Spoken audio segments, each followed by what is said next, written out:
So, hello, my name is Standard Cardboard One on the internet, and I'm here to speak about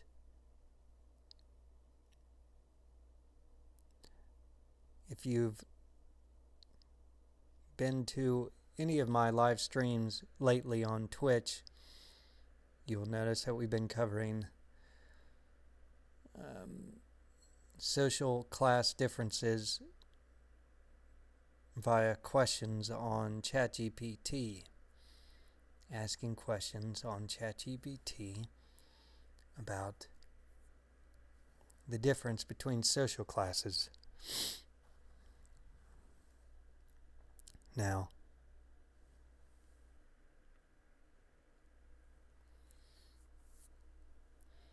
I did ask a question just recently, and I haven't looked at the answers that ChatGPT gave, but we're going to go through with them.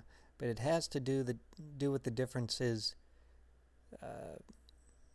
how the classes, the different social classes, upper, middle, and lower, deal with personal relations. And let's go into that now.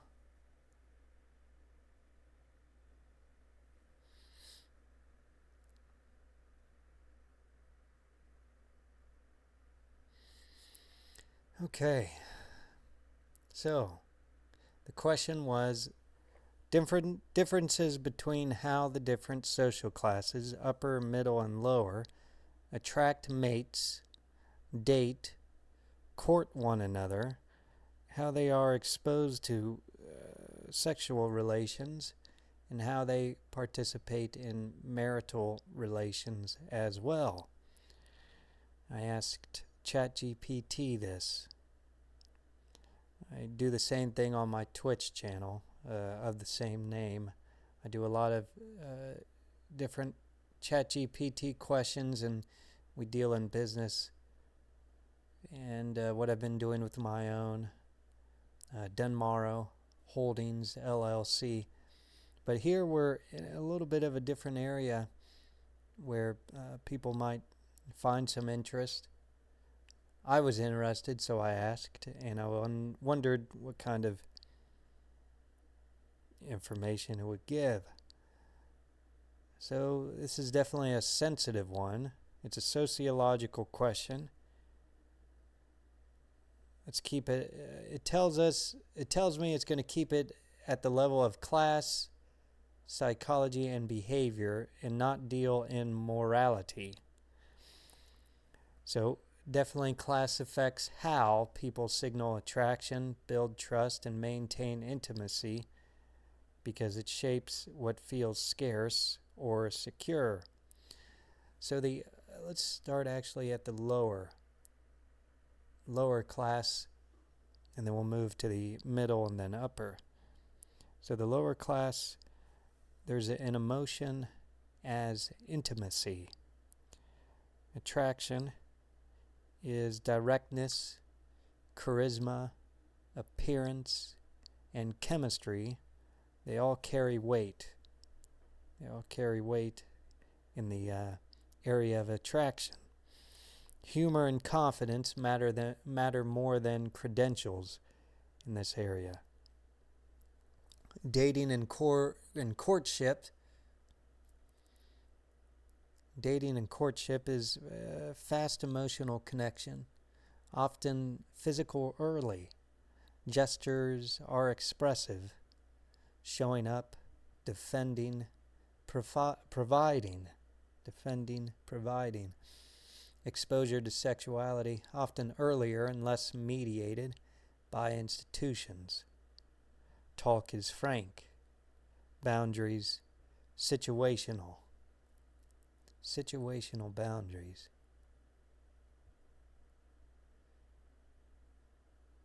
When you're reading this stuff, you definitely get questions as to what it means by situational boundaries.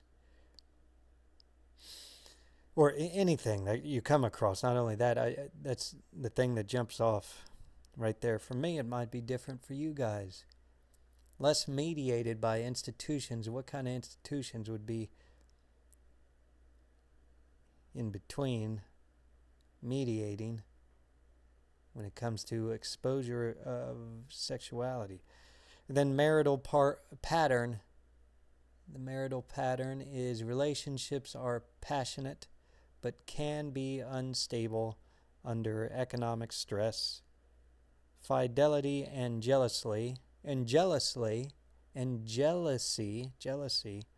are openly negotiated. Affection is shown physically and verbally.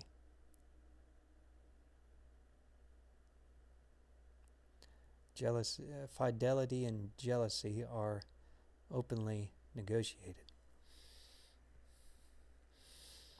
So then we go up to middle class. Romance is partnership. Attraction,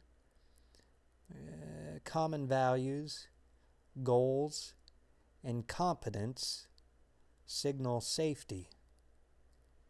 Look and personality matter, but stability is sexier than mystery. Dating and courtship tends to be structured and verbal. Dates, texts, milestones.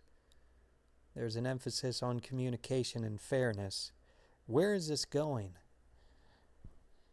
Exposure to sexuality earlier and normalized through media, usually framed in moral or emotional terms: love, commitment, equality.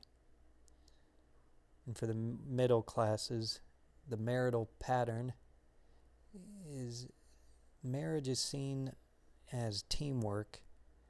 It's about teamwork and fairness, shared chores, budgets, parenting plans. Problems are discussed, sometimes over-discussed. Sex can become routine but communicative nonetheless. There's a middle class. Romance as partnership. Problems are discussed, sometimes too much. And when we talk about discussion, I don't know. It can be pretty emotional there too, I imagine. Upper class, status as intimacy. So attraction, we're still doing the same bullet points. Attraction, dating and courtship, exposure to sexuality, and marital pattern. So the attraction between the two partners are usually met through overlapping social circles, schools, families, clubs, boards. The initial filter is shared background and discretion, not appearance. Mystery and composure are erotic. Overt pursuit looks vulgar. Dating and courtship, often long acquaintance first, then quiet escalation, art openings, travel, charity events, gifts and gestures emphasize taste rather than expense.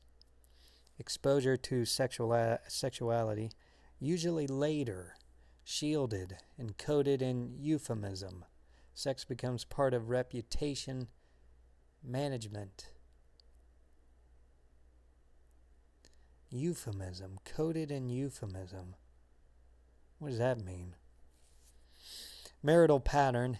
Marriage reinforces networks and legacy. Affairs, if they occur, are managed privately. Intimacy is expressed through loyalty, protection, and shared projects rather than constant emotion. Loyalty, protection, and shared projects. Like maybe running a business together or something along those lines. I don't know.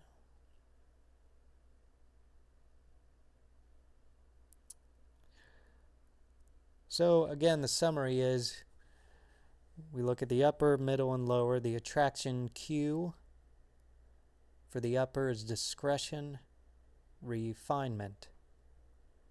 The attraction cue for the middle is shared goals, communication. The attraction cue for the lower is energy, loyalty, appearance. The courtship rhythm for the lower is rapid, expressive. The middle is planned, transparent. The upper is slow, coded. The sexual framing is physical, direct. The middle is emotional equality. The upper is private, managed.